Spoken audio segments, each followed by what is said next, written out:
के लगे फोन धराई धरा तो। हेलो का हो नहीं क्या बुझात एक बार कह दिन के रंग न मारता का बार फोन करता रह। बहुते प्यार करती यारे तोरा से। हेलो तारा घरे आवतनी। सांचो का? हाँ हो। ठीक बा आई। चांदनी कहतो रहनी है कि बुलेट से घूमल जाइत।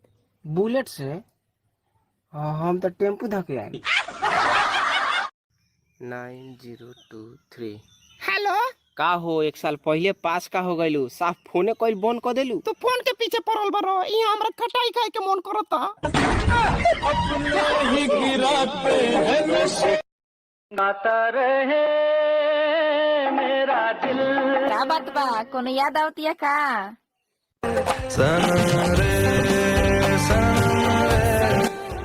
अच्छा नया सेटिंग भइल बा। बंद काहे क देला ह? इतना बोली हमर काट खानी करे लागल।